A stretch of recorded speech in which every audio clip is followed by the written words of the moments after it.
Hello students, स्वागत है आप सभी का वोल्केनो आईएएस के इस प्लेटफॉर्म पे।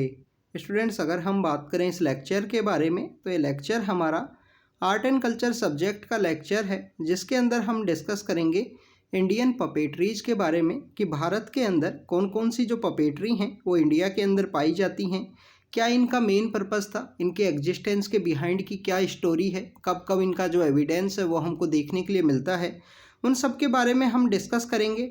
इसके अलावा स्टूडेंट्स, अगर हम बात करें कि ये जो पपेट्रीज हैं प्रेजेंट समय में इनका जो डिक्लाइनिंग ट्रेंड है वो क्यों है, क्या लैक ऑफ फंडिंग की वजह से या लेस नंबर ऑफ ऑडियंस की वजह से इनका जो डिक्लाइनिंग ट्रेंड हमको देखने के लिए मिलता है, तो उसके बिहाइंड के रीजंस को डिस्कस करेंगे। हम देखेंगे कि जो डिफरेंट टाइप की जो पपेट्रीज मिलती हैं वो कितने कैटेगरी में उनको डिवाइड किया गया है, इंडिया के कौन से रीजन के अंदर वो पाई जाती हैं, उन सभी के बारे में हम डिस्कस करेंगे। स्टूडेंट्स, आपके लिए यहाँ पे एक होमवर्क भी रहेगा। होमवर्क ये रहेगा, जब आप इन पपेट्रीज को रीड करो तो इनको एक बार जाके इनकी जो फ़ोटो है या इनके जो डांसेज हैं वो यूट्यूब के ऊपर जो शॉर्ट वीडियोज़ हैं उनके अंदर आप ज़रूर देखना। तो ये आपका यहाँ पे होमवर्क है। होमवर्क यही है कि आप उन छोटे वीडियोज़ को जब देखोगे तो आपको थोड़ा इंटरेस्ट इसमें डेवलप होगा। तो आपको जब भी समय मिले, जब भी आप इसको रीड कर रहे हो, तो उसको जाके ज़रूर से देखना। अगर हम बात करें स्टूडेंट्स इन पपेट्रीज के बारे में, तो बेसिकली ये जो पपेट्रीज हैं ये एक एंशंट फॉर्म ऑफ एंटरटेनमेंट हुआ करते थे। एंशंट फॉर्म ऑफ एंटरटेनमेंट हुआ करते थे हमारी सोसाइटी के अंदर। आप देखिए कि हमारे यहाँ पे स्टोरी टेलिंग का एक कॉन्सेप्ट हुआ करता था, तो आप उसको स्टोरी टेलिंग से जो एक बड़े लार्जर प्लेटफॉर्म के रूप में एक थिएटर के फॉर्म में देख सकते हो। यहाँ पे बड़े जो प्लेटफॉर्म के ऊपर में काफ़ी सारे लोगों को जो यहाँ पे जो स्टोरी टेलिंग है इन पपेट्रीज के थ्रू की जाती थी, चाहे वो यहाँ पे माइथोलॉजिकल स्टोरीज हैं वो बताई जाती हों, या यहाँ पे कोई भी इम्पोर्टेंट मैसेज है जो गवर्नमेंट के द्वारा या जो डायनेस्टी रूल किया करती थी उनके द्वारा कोई डिलीवर करना हो, तो उसके एक पर्पज़ से इन इंडियन पपेट्रीज हैं, इंडिया के अंदर जो पपेट्री हैं उनका आपको एविडेंस है वो देखने के लिए मिलता है। तो बेसिकली एक एजुकेशन के पर्पज़ से as well as the entertainment के पर्पज़ से जो पपेट्रीज हैं उनका जो यूज़ है इंडिया के अंदर आपको देखने के लिए मिलेगा। हमने यहाँ पे बात की है स्टोरी टेलिंग के बारे में। आप देखिए, स्टोरी टेलिंग का जो कॉन्सेप्ट है आपको फैमिली के पर्पज़ से ही देखने के लिए मिलेगा। जब आप छोटे होते हो एज के अंदर में, तो आपको आपके जो एल्डर लोग हैं, जो आपके घर के जो बड़े लोग हैं, सीनियर सिटीजन्स, उनके द्वारा जो कहानियाँ हैं वो सुनाई जाती हैं। तो स्टोरी टेलिंग के रिगार्डिंग में हमारी गवर्नमेंट के द्वारा 2018 के समय में एक इनिशिएटिव भी लॉन्च किया गया था, जिससे कि स्टोरी टेलिंग के जो ये आइडियाज़ हैं ये यहाँ पे प्रमोट हों। तो इंडियन पपेट्री भी उसी का एक पार्ट है कि इस पपेट्री के थ्रू स्टोरी टेलिंग का जो कॉन्सेप्ट है वो देखने के लिए मिलता है, मैसेज डिलीवरी है वो आपको देखने के लिए मिलेगी।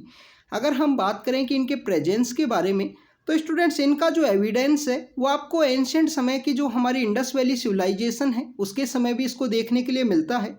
कि आप देखिए कि हड़प्पा और मोहनजोदारो के अंदर ऐसे हमको एविडेंस मिले हैं कि कुछ पपेट्स हैं वो बने हुए हैं, उनके वहाँ पे सॉकेट्स लगे गए हैं। सॉकेट्स मीन्स द वहाँ पे जो धागा है वो बांधा गया होगा, ये रोड्स वहाँ पे लगाई गई होंगी, और उसको वहाँ पे एक जो एक्टिविटी है या जो थिएटर का काइंड ऑफ जो वहाँ पे वर्क है वो किया जाता होगा, स्टोरी वहाँ पे बताई जाती होगी। तो एक एंशिएंट फॉर्म ऑफ एंटरटेनमेंट का जो कॉन्सेप्ट है उसके एविडेंस आपको हड़प्पा और मोहनजोदारो के जो एविडेंस हैं उनके अंदर भी देखने के लिए मिलते हैं। मीन्स इंडियन पपेट्री का जो एग्जिस्टेंस है वो इंडस वैली सिविलाइजेशन के समय में भी है। हमारी यहाँ पे एक एंशिएंट किताब है जिसको संगम एज के समय लिखा गया है। संगम बेसिकली असेंबली हुआ करती थी, जो तमिल पोइट्स हैं उनकी असेंबली हुआ करती थी। 3 संगम है जिनका एविडेंस हमको देखने के लिए मिलता है। तो उसी के अंदर एक किताब है शिलापादिक्रम। शिलापादिक्रम किताब किसके द्वारा लिखी गई है स्टूडेंट्स, ये यहाँ पे आपको देखने के लिए मिलेगी। इलांगो आदिगल नाम के एक पर्सन है, उनके द्वारा जो कोवलन और माधवी की जो स्टोरी है उसको वहाँ पे बताया गया है। तो शिलापादिक्रम की जो किताब है इलांगो आदिगल के द्वारा जो लिखी गई है, जो संगम एज की है, उसके अंदर भी जो यहाँ पे पपेट्री है उसके एविडेंस की बात की गई है। तो स्टूडेंट्स, ये संगम एज के बारे में है। एंशिएंट हिस्ट्री के अंदर ही आपने संगम एज को रीड किया होगा, उसको अच्छे से रीड करना। उससे रिलेटेड यूपीएससी के द्वारा जो क्वेश्चंस हैं वो काफ़ी बार पूछ लिए जाते हैं। तो स्टूडेंट्स, ये आपको एविडेंस जो इंडियन पपेट्री के जो एविडेंस हैं वो आपको संगम एज, मोहनजोदारो हर समय आपको देखने के लिए मिलते हैं। मीन्स इंडियन पपेट्री का जो कोएग्जिस्टेंस है चाहे किसी भी समय में हो आपको ज़रूर देखने के लिए मिलता है। कि puppetry is the part of Indian society, चाहे एंशंट समय हो या मेडिवल इंडिया का समय हो। प्रेजेंट समय में जो पपेट्री का जो अगर हम बात करें, जो ऑडियंस बेस है वो डिक्लाइन हुआ है। उसके बिहाइंड के रीजन ये हैं कि प्रेजेंट समय में एंटरटेनमेंट के जो अगर हम बात करें जो मीडियम्स हैं वो काफ़ी सारे नए नए मीडियम आ चुके हैं। मोबाइल आ चुका है, काफ़ी सारे ऐसे एंटरटेनमेंट के मीडियम्स हैं। इवन मोबाइल आने की वजह से तो फिजिकल एक्टिविटी भी यहाँ पे रिड्यूस हुई हैं, चाहे वो चिल्ड्रंस हो। ओबेसिटी यहाँ पे इंक्रीज हुई है चिल्ड्रंस के अंदर में भी। तो आप देखिए कि इस तरीके से नए नए एंटरटेनमेंट के जो यहाँ पे मीडियम्स आने की वजह से जो पपेट्री हैं, जो हमारी एंशिएंट फॉर्म ऑफ एंटरटेनमेंट्स है, इनके अंदर डिक्लाइन हुआ है। और डिक्लाइन होने की वजह से आप देखिए कि इनके जो यहाँ पे जो प्लेस किए जाते थे, जो इनके जो थिएटर्स किए जाते थे, वो भी यहाँ पे रिड्यूस होते हुए दिखाई देते हैं आपको प्रेजेंट समय में। अगर हम बात करें कि इंडिया के अंदर किस किस टाइप की जो पपेट्री हैं वो पाई जाती हैं, तो बेसिकली यहाँ पे 4 कैटेगरी के अंदर डिवाइड किया गया है। स्ट्रिंग पपेट्री को धागा पपेट्री के रूप से भी जाना जाता है। मीन्स द जो धागा है वो बांध के रखा जाता है मेन पपेट के साथ में, और स्टोरी टेलिंग की जो एक्टिविटी है वो यहाँ पे देखने के लिए मिलती है। इसके अलावा आपको यहाँ पे शैडो पपेट्री देखने के लिए मिलेगी, जिसमें छाया के अंदर जो फोटोज़ हैं वो बनाई जाती हैं शैडो पपेट्री के अंदर में। ग्लोव पपेट्री की अगर हम बात करें, जो ग्लोव्स पहन के जो यहाँ पे आपको जो शैडो की टाइप की ही जो एक्टिविटी हैं वो देखने के लिए मिलती हैं। और एक रोड पपेट्री होती है स्टूडेंट्स। तो इन पपेट्रीज़ के बारे में आपको क्या याद के रखना है, बेसिकली आपको उस पपेट्री के बारे में पता होना चाहिए, कौन से स्टेट के अंदर वो पाई जाती है, और उससे रिलेटेड जो यहाँ पे कुछ इंपॉर्टेंट इन्फॉर्मेशन है उसको आप याद रखना। तो अगर हम बात करें स्ट्रिंग पपेट्री की, जो कि बेसिकली जहाँ पे धागा है वो यूज़ किया जाता है, तो स्ट्रिंग पपेट्री के अंदर स्टूडेंट्स आपको देखने के लिए मिलेगा यहाँ के बॉडी के अंदर काफ़ी छोटे छोटे जो होल्स होंगे, होल्स के अंदर में यहाँ पे जो स्ट्रिंग है वो उसके साथ में अटैच किया जाएगा। और यहाँ पे जो स्टोरी टेलिंग का जो कॉन्सेप्ट है, इनकी जो एक्टिविटी के थ्रू जो स्टोरी टेलिंग की जाती थी, स्टोरी टेलिंग आपको देखने के लिए मिलेगी।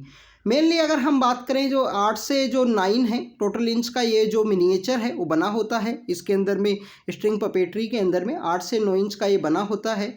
ऑयल पेंटेड किया जाता है, इनको ऑयल से इनको पेंट किया जाता है। यहाँ पे ये सब जो है आपको बेसिकली पपेट के बारे में ऐसा देखने के लिए मिलेगा। अगर हम स्ट्रिंग पपेट्री के बारे में बात करें तो मेन इंपॉर्टेंट है कठपुतली। कठपुतली का जो परफॉर्मेंस है आपको राजस्थान के अंदर देखने के लिए मिलेगा। अब कठ मीन्स ये जो वुड है, वुड को वहाँ पे काठ के नाम से जाना जाता है राजस्थान के अंदर में। उसको आप जब हिंदी के अंदर, अगर इंग्लिश के अंदर आप उसको लिखोगे तो कठ के रूप में लिखोगे। तो आप देखिए कि जो कठ है वो वहाँ पे काठ एक लकड़ी को बोला जाता है, और पुतली जो है, पुतली जो होती है वो बेसिकली डोल को। तो लकड़ी के ऊपर ये जो डोल बनी हुई है जिसको कि कठपुतली के नाम से जाना जाता है। तो कठपुतली जो पपेट्री है वो राजस्थान के अंदर परफॉर्म की जाती है। यहाँ पे जो पपेट्री है, जो पपेट है, उसको राजस्थानी जो ड्रेस है वो पहनाई जाती है। फोक म्यूजिक है वो यहाँ पे बजाया जाता है। और यहाँ पे आपको पपेट्स के अंदर जो लेग्स हैं वो नहीं देखने के लिए मिलेंगे। तो कंप्लीट एब्सेंस ऑफ लेग्स है वो कठपुतली के अंदर आपको देखने के लिए मिलेगा। कठपुतली जो कि राजस्थान के अंदर परफॉर्म की जाती है, राजस्थानी जो ड्रेस है उसको पहनाई जाती है कठपुतली को, और वहाँ पे फोक म्यूजिक है वो बजाया जाता है। नेक्स्ट अगर हम बात करें कुंदेही की बात है। कुंदेही के जो यहाँ पे स्ट्रिंग पपेट्री है ये आपको उड़ीसा के अंदर, ईस्टर्न रीजन उड़ीसा है, वहाँ पे देखने के लिए मिलेगी। और ये लाइट वुड की बनी होती है स्टूडेंट्स। जो लाइट वुड है उससे इसको पपेट को बनाया जाता है। यहाँ पे जो ड्रेस इनके लिए यूज़ की जाती है उसकी स्कर्ट्स काफ़ी लॉन्ग आपको देखने के लिए मिलती है। और ओडिसी डांस है, वहाँ पे देखिए कि जो फोक राजस्थानी म्यूजिक है वो बजाया जाता था। यहाँ पे आपको पपेट के द्वारा जो ओडिसी डांस है वो देखने के लिए मिलेगा कि पपेट के द्वारा जो ओडिसी डांस है वो यहाँ पे परफॉर्म किया जाता है। आप कमेंट सेक्शन के अंदर बताना क्या ओडिसी हमारा जो ओडिसी डांस है क्या वो हमारा क्लासिकल डांस है या नहीं है, उसके बारे में आप कमेंट सेक्शन के अंदर बताना। तो कुंदेही नाम की जो पपेट्री है वो यहाँ पे उड़ीसा के अंदर में one of the part of the string puppetry का ही पार्ट है, इस उड़ीसा के अंदर परफॉर्म की जाती है। गोम्बायत्ता है, गोम्बायत्ता है, जो गोम्बायत्ता कहाँ पे परफॉर्म की जाती है, कर्नाटका के अंदर, क्योंकि कर्नाटका के अंदर ही आपको इस तरीके का जो थिएटर है यक्षगान वो देखने के लिए मिलेगा। तो यक्षगान के ऊपर ही कम्प्लीटली बेस है। यहाँ पे आपको मोर देन 1 पपेटर हैं वो इसके परफॉर्मेंस के अंदर देखने के लिए मिलेंगे। तो गोम्बायत्ता है। अगर हम बात करें बोम्बा लत्तम है, बोम्बा लत्तम तमिलनाडु के अंदर है। और ये रोड प्लस स्ट्रिंग का आपको एक एग्जाम्पल है वो देखने के लिए मिलेगा। यहाँ पे रोड है वो भी यूज की जाती है। लार्जेस्ट एंड हैवीएस्ट जो पपेट्स हैं वो बने होते हैं, हैवीएस्ट होते हैं यहाँ पे जो पपेट्स होते हैं बोम्बा लत्तम के अंदर में, जो कि तमिलनाडु के अंदर परफॉर्म की जाती है। यहाँ पे आपको बोम्बा लत्तम के अंदर 4 स्टेज है वो देखने के लिए मिलती हैं, जैसे कि विनायक पूजा की जाती है इनिशियल फेज के अंदर में, फिर कोमली है, फिर अम्मानत्थम है। काफ़ी सारी इस तरीके की जो डिफरेंट 4 स्टेज हैं वो देखने के लिए मिलती हैं। ये लॉन्गेस्ट है, लार्जेस्ट है। इसके अगर हम बात करें तो आपको 4.5 फीट के आसपास और 10 केजी के आसपास इनका जो वेट है वो आपको देखने के लिए मिलेगा। तो आप देखें कि ये जो काफ़ी हैवीएस्ट है, काफ़ी लार्जेस्ट है बोम्बा लत्तम। गोम्बेयत्ता कर्नाटका के अंदर है, बेस ऑन द यक्षगान है। कुंदेही है जो उड़ीसा के अंदर परफॉर्म की जाती है और ओडिसी डांस उनसे रिलेटेड है। कठपुतली राजस्थान के अंदर है और वहाँ पे राजस्थान का जो फोक म्यूजिक है वो बजाया जाता है, लेग्स उनके नहीं होती हैं। तो ये 4 इंपॉर्टेंट स्ट्रिंग पपेट्रीज हैं, इनको आप याद रखना। नेक्स्ट अगर हम बात करें स्टूडेंट्स, नेक्स्ट है शैडो पपेट्री। शैडो पपेट्री के अंदर अगर हम बात करें तो आपको थोगाला जो गोम्बेयत्ता है वो देखने के लिए मिलेगा। अभी आप देखिए हमने गोम्बेयत्ता को याद किया था कि वो कर्नाटका के अंदर परफॉर्म की जाती है, तो आप देखिए कि उसके नाम के आगे ही चेंज हुआ है और ये शैडो पपेट्री है और ये गोम्बेयत्ता का ही एक पार्ट है, तागालू गोम्बेयत्ता जो कर्नाटक के अंदर परफॉर्म की जाती है। यहाँ पे आपको पपेट की जो साइज़ है उसके अंदर वेरिएशन देखने के लिए मिलेगा। जैसे कि अगर कोई किंग को प्रेजेंट किया गया है तो पपेट की जो साइज़ है वो यहाँ पे लार्ज हो जाएगी, और अगर यहाँ पे जो कोई कॉमन मैन है उसको प्रेजेंट किया गया है तो पपेट की जो साइज़ है वो आपको स्मॉल देखने के लिए मिलेगी। तो सोशल स्टेटस के बेसिस पे यहाँ पे जो पपेट की जो साइज़ है वो चेंज होती है तोगालू गोम्बेयत्ता के अंदर, जो कि एक पार्ट है शैडो पपेट्री का। स्टूडेंट्स अगर हम बात करें नेक्स्ट पपेट्री के बारे में जो शैडो का ही पार्ट है, रावण छाया। रावण छाया, इसको कि रावण छाया के नाम से भी जानते हैं। रावण छाया बेसिकली काफ़ी ज़्यादा पॉपुलर है, पॉपुलर एंटरटेनमेंट का पार्ट है उड़ीसा के अंदर और ईस्टर्न पार्ट ऑफ रीजन के अंदर में। यहाँ पे आपको कॉम्प्लेक्स आर्ट देखने के लिए मिलेगी, कोई भी आपको जो जॉइंट है वो यहाँ पे नहीं देखने के लिए मिलेगा। उड़ीसा के इस आर्ट के अंदर में कोई भी विदाउट एनी जॉइंट के ये बने होते हैं, ये जो पपेट्स हैं। डियर की जो स्किन है वो यहाँ पे एज ए मोड के रूप में यूज की जाती है। यहाँ पे इसको जो रावण छाया है इसको यहाँ पे डिस्प्ले करने के लिए। इसके अलावा स्टूडेंट्स आपको नॉन ह्यूमन पपेट्स हैं, जैसे कि ट्री हो गए, जैसे कि एनिमल्स हो गए, उनका प्रेजेंस रावण छाया के अंदर आपको देखने के लिए मिलेगा। तो रावण छाया के अंदर जो डियर की जो स्किन है वो यूज की जाती है और नॉन ह्यूमन जो यहाँ पे जो पपेट्स हैं वो यहाँ पे आपको देखने के लिए मिलेंगे। शैडो पपेट्री के 2 पार्ट हमने देखे, एक तो है तागालू गोम्बेयत्ता और रावण छाया है। तीसरा है स्टूडेंट्स अगर हम बात करें थोलू बोमलता। थोलू बोमलता की अगर हम बात करें तो आंध्र प्रदेश के अंदर परफॉर्म की जाती है। क्लासिकल जो म्यूजिक का जो बैकग्राउंड है वो आपको देखने के लिए मिलता है और माइथोलॉजिकल एंड डिवोशनल जो टेल्स हैं वो यहाँ पे बताई जाती हैं। माइथोलॉजिकल जो पुराण बेस हैं, जो माइथोलॉजिकल स्टोरी बेस जो स्टोरीज हैं वो यहाँ पे शैडो पपेट्री के अंदर बताई जाती हैं। नेक्स्ट अगर हम बात करें जो ग्लोव एंड रोड पपेट्री के एग्जांपल्स की बात करें तो ग्लोव पपेट्री के अंदर आपको एक ही एग्जांपल है वो देखने के लिए मिलेगा, पावा कोत्तू है, पावा कोट्ठू है। ये केरल के अंदर परफॉर्म किया जाता है। यहाँ पे जो परफॉर्म करने वाले जो पपेट्स हैं उनके ऊपर आप देखिए कि पपेट के ऊपर जो यहाँ पे कलरफुल जो हेड गियर है वो आपको देखने के लिए मिलेगा। उनके जो चेहरे हैं काफ़ी कलरफुल वे में बने होंगे और यहाँ पे जो इन्फ्लुएंस है जो कथकली डांस के अंदर भी आज जैसा आपको देखने के लिए मिलेगा, तो कथकली का जो इन्फ्लुएंस है वो यहाँ पे देखने के लिए मिलता है इन पपेट्स के ऊपर में। ये कम्प्लीटली जो रामायण और महाभारत की जो थीम है, हमारे जो माइथोलॉजिकल जो एपिक्स हैं उनकी थीम के ऊपर ये बेस हैं। पावा कोट्ठू जो केरल के अंदर परफॉर्म की जाती है और ग्लोव पपेट्री का एक एग्जाम्पल है। तो स्टूडेंट्स आप देखिए ग्लोव पपेट्री का ओनली एकमात्र ये एग्जाम्पल है वो है पावा कोट्ठू। और भी एग्जाम्पल्स हैं पर वो इतने पॉपुलर नहीं हैं इंडिया के अंदर में। अगर हम रोड पपेट्री की बात करें तो रोड पपेट्री आपको ईस्टर्न पार्ट ऑफ इंडिया के अंदर काफ़ी पॉपुलर देखने के लिए मिलती है और ईस्टर्न पार्ट ऑफ इंडिया के अंदर पॉपुलर है तो यहाँ पे देखिए कि यमपुरी है जो कि बिहार के अंदर पॉपुलर है। विदाउट एनी जॉइंट यहाँ पे सिंगल वुड की ये पपेट्स हैं वो बनी होती हैं।